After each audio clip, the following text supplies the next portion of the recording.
She writes it like a practical woman, not a storyteller.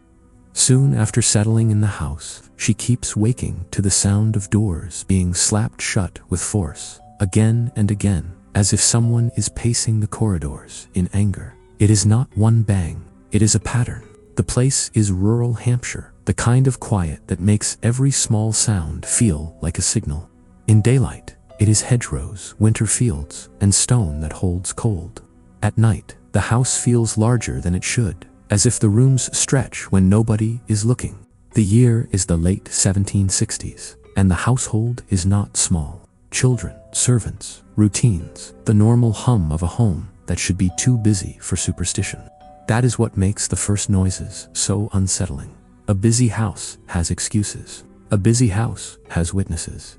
The woman at the center is Mary Jervis Ricketts, and her husband, William Henry Ricketts, is tied to business far from this English calm. Long voyages, long absences, and the kind of distance that turns letters into lifelines. When he is away, the house belongs to Mary, and the night belongs to whatever is moving through it.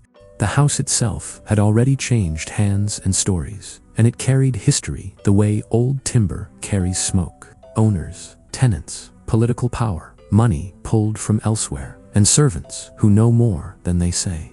Even before the worst nights, there is already the sense of a building that has watched too much. At first, the family reacts like you would. They assume an intruder, or a careless servant, or a door that does not latch properly. They search, they check locks, they tell themselves the night is only the night. Then the noises repeat with the same confidence, as if the house is demonstrating it can do this whenever it wants. There is something uniquely threatening about doors. A door is supposed to obey. A door is supposed to be a boundary you control. When doors slam and nobody is there, it feels personal, like something is testing how far it can push into your life. Months in, the first sighting enters the record through servants. A man in drab-colored clothes is seen entering a room, clearly enough that the witness assumes he must be a visitor. The search that follows finds no one. That should have ended it. Instead, the house begins to feel crowded when it is empty. Another witness sees a similar figure in the great hall late at night and assumes it is a member of staff because the mind clings to ordinary explanations. When the witness reaches the servants' quarters, the men are already in bed. No one admits to walking the hall. No one can explain the figure. The next detail is worse, because it is not a person you can mistake for a stranger. Several servants report hearing the rustle of stiff silk, the specific sound of heavy fabric moving with purpose. A female figure passes by and seems to vanish. There is no door opening, no footsteps leaving, no tidy ending. Mary does not want a haunted house. She dismisses early stories as fear, as imagination, as the kind of superstition that grows in servant quarters. That skepticism matters because it tells you this is not a household trying to create drama. This is a household trying to survive it. Then the absence begins, and the house seems to notice. William is away on business in Jamaica for long stretches, and Mary remains with the children. That is when the activity, in later accounts, is said to intensify, not as a random haunting, but as a pressure that leans harder when fewer adults are present. The nights start to steal sleep. The sound of doors does not feel distant anymore. It feels close, sometimes too close, like it is occurring just outside a bedroom, just beyond the thin wood of safety. A house can be gorgeous in daylight and predatory in darkness. One night, Mary hears heavy footsteps, not quick steps, but a slow, deliberate approach, like the weight of a man moving toward the foot of the bed. The sound stops where a person would stop, close enough to feel. The room remains empty. The silence after is not relief, it is a threat. When something frightens you in your own house, the mind becomes a detective. You listen for patterns. You count the seconds between noises. You note where it begins and where it ends. That is what makes this story feel sharp. It reads like a woman documenting the breakdown of normal. The disturbances are not only bangs. Later retellings describe murmurs, voices too soft to parse, as if a conversation is happening just beyond hearing range. Nothing is clearer than the fact that you cannot understand it, because the brain will try to complete the sentence and fail every time. Visitors come, because people always come when a story spreads. Some arrive curious, some protective, some ready to scoff. The house does not behave better for company. In some reports, it behaves worse, like it enjoys an audience, or like the phenomenon does not care who is watching. The servants begin to fray. In old houses, servants sleep close to the building itself, close to drafts, pipes, and creaks, and they know what is normal. When they say something is not normal, it means the house is doing something new. People quit. New servants arrive. The story moves with them. Mary tries practical fixes. Locks are changed. Rooms are checked. The household attempts to turn fear into procedure. That is the most human part of it. If you can make a checklist, you can pretend the thing is solvable. Then the noises continue, as if the checklist is a joke. The most disturbing hauntings do not feel like a ghost drifting through walls. They feel like an intruder who knows your habits. Doors at the hours you sleep. Sounds in the spaces between rooms. Movement at the threshold of a bedroom, the point where courage thins. Over time, the tale collects older rumors about the property, including darker gossip about previous residents and a missing child. Treat that as rumor, not proof, but notice what it does to a community. Rumor gives fear a backstory. It gives the haunting a motive. It turns a noise into a judgment. Mary wrote about nocturnal noises, including doors being slapped shut with force while her husband was away. Her letters and related accounts later became the basis of a published compilation that preserved the story beyond the household. In the published accounts, there are moments that read like a staged scene because the witnesses describe not only sound but movement, a figure entering a room, a figure rushing past a doorway, a sound like fabric. Those details are not evidence of the supernatural, but they are evidence of how vivid the experience felt to the people inside it. The house starts to feel like it has moods, quiet nights that let everyone pretend it is over. Then sudden nights where the activity returns with confidence, as if it never left. That stop-start pattern is one reason hauntings become addictions.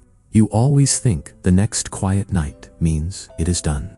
There is also the cruelty of timing. You can handle a strange sound at midday, at night, when you are half awake and the room is unfamiliar.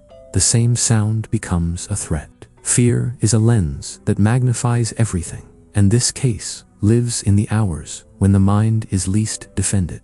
In later descriptions, the phenomenon is said to include heavier sounds, rushing impacts, and shrieks that seem to rise and fade as if sinking through floors. Again, treat that as reported experience, not measurable fact, but as narrative evidence. It shows escalation from nuisance to terror, from annoyance to panic.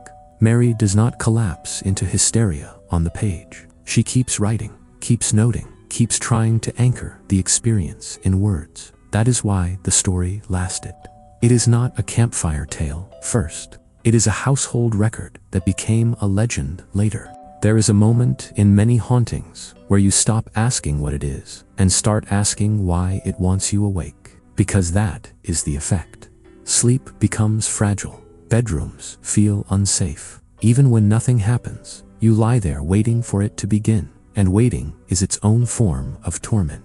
Families under pressure become smaller socially. They cancel visits. They avoid telling neighbors too much, or they do the opposite and tell everyone because maybe attention will force the thing to stop.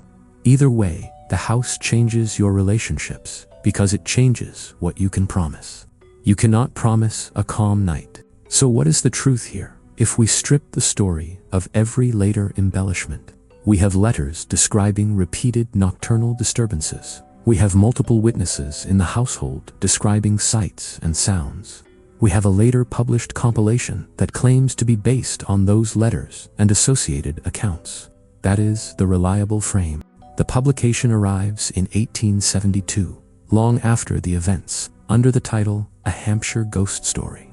That matters because it is a Victorian audience reading Georgian fear. Victorian readers loved haunted houses. And once the story is in print, it becomes portable. It can spread faster than the facts behind it. Once a location becomes famous, every creek becomes evidence, and every visitor arrives primed. That is not a debunk. It is how humans work. Expectation is a powerful amplifier. It turns an ordinary draft into a presence, and it turns coincidence into a pattern. The original haunted house at Hinton Ampner did not last forever. The National Trust notes that the earlier house associated with the haunting was demolished in 1793 and rebuilt elsewhere on the estate. That is one of the eeriest footnotes. A haunting so persistent that the solution becomes demolition. But demolition does not demolish a story. Once the tale exists, it can attach itself to the land, orchards, paths, an old footprint of foundations, a memory. People do not need a building to feel a place is wrong. They only need a narrative and a dark evening. Centuries later, Hinton Ampner is known for a different house, the 20th century vision of Ralph Dutton, and it is now cared for by the National Trust. The haunting belongs to the older structure, but the reputation lingers like smoke that never fully clears. The story is also tangled with empire and money. The National Trust explicitly notes the Ricketts' wealth was connected to the transatlantic trade and the ownership of enslaved people. That context does not explain doors slamming, but it does explain why the house, the rent, and the absences existed at all. Possible natural explanations exist. Old houses settle. Wood moves with temperature. Chimneys create pressure changes that slam doors. Animals move in walls. Human sleep can produce vivid misperception. Stress can turn a noise into a threat. But none of those explanations fully capture the emotional reality of the letters. A mother in a large house, husband far away, children asleep, servants frightened, and the night refusing to behave. The most chilling detail is the phrase itself, doors being slapped with vehemence. That is not a poetic image. It is a description of intention. It implies anger. It implies a presence that wants to be noticed.